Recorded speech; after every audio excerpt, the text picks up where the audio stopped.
Let's talk about Anthony Davis. For a while there, his name meant one thing: the future of the NBA. Now, now it's at the center of yet another blockbuster trade. We're going to break down the absolutely wild journey of one of the league's most talented and, let's be honest, enigmatic superstars. Just when you thought the NBA offseason couldn't get any crazier, boom, this happens. We're talking about Anthony Davis, a 10-time All-Star on the move again. This whole thing just sent shockwaves through the league and has pretty much every fan and analyst scrambling to figure out what it all means.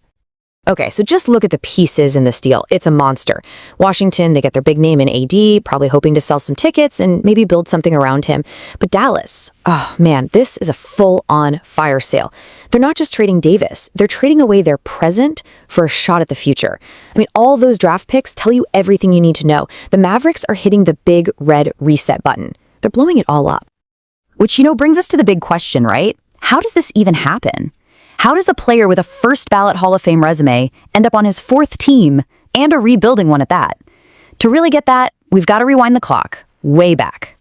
His story kicks off on the south side of Chicago, but this is not your typical basketball prodigy story. Not even close. Before he was the Brow, he was just some skinny kid playing in total obscurity. So get this. He went to this small charter school that cared way more about math and science than basketball. They didn't even have their own gym. The team had to practice in a local church. And Anthony Davis? He was a guard, barely 6 feet tall, and his claim to fame was shooting threes from the corner. Nobody, and I mean nobody, was looking at this kid and thinking, future #1 pick. And then, something happened that sounds like it's straight out of a comic book. In just 2 years, he shot up 8 inches. He went from a 6-foot guard to a 6'8" force of nature. But the crazy part is, he kept all those guard skills, the dribbling, the shooting.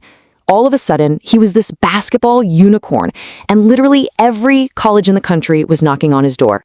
He ended up choosing to play for the legendary coach John Calipari at Kentucky. And what came next was one of the single most dominant seasons in the history of college basketball.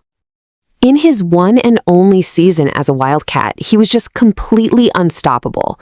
He led a team stacked with future NBA players all the way to the title, cutting down the nets and winning the whole thing. The list of awards he racked up that year is it's absurd. He won every single major honor. We're talking Player of the Year, Defensive Player of the Year, Most Outstanding Player of the Final Four. It wasn't just a great season. It was an absolute clean sweep. 186. What's that? Well, that's the record for the most blocks by a freshman in a single NCAA season. It's a number that proves he wasn't just some scorer, he was a game-changing defensive anchor who completely altered how other teams had to play. So after a college season like that, there was zero doubt who was going to be the #1 pick in the 2012 NBA draft. It was a lock. He was headed to New Orleans as the undisputed, can't-miss face of the franchise. And for 7 seasons in New Orleans, he was incredible. He put up monster numbers, became a regular at the All-Star game, but the team around him, it was never quite good enough to be a real title contender.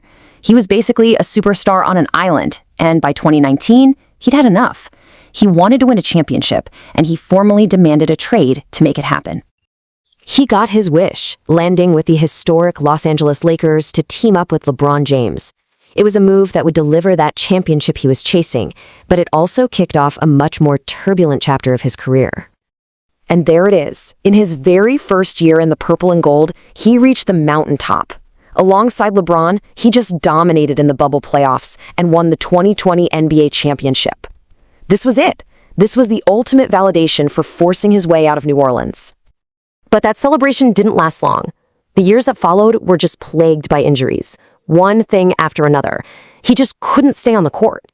And with that, the Lakers' dreams of a new dynasty kind of faded, and a new narrative started to form around Davis. Unbelievably talented, but maybe just a little bit fragile. And then came the trade that nobody, and I mean nobody, saw coming. In a move that sent shockwaves through the entire sports world, the Lakers sent him to Dallas for Luka Doncic. It was one of those incredibly rare superstar for superstar trades that just changes the entire landscape of the league in an instant. But his time in Dallas would be surprisingly short. Actually, it was really just a pit stop on the way to an even more unexpected destination. A move that now has everyone asking, what is his legacy is really going to be? I mean, it all happened so fast, it'll make your head spin. He lands in Dallas, has this fresh start, then suffers another one of those untimely injuries.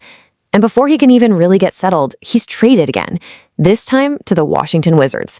For a player of his status, that sequence of events is pretty much unheard of. So now he finds himself in totally uncharted territory. After all those years playing for championships, he's now the veteran leader on a young, rebuilding team that has basically no shot of contending this year. It's a huge, dramatic shift for a guy who was once on top of the entire basketball world. So when it's all said and done, what's the story of Anthony Davis going to be? Is he the transcendent talent who could literally do it all? The champion who reached the absolute pinnacle of the sport? Or is he the superstar who couldn't stay healthy and got traded away? Twice, in quick succession. This next chapter in Washington, well, it's going to go a long way in answering that very question.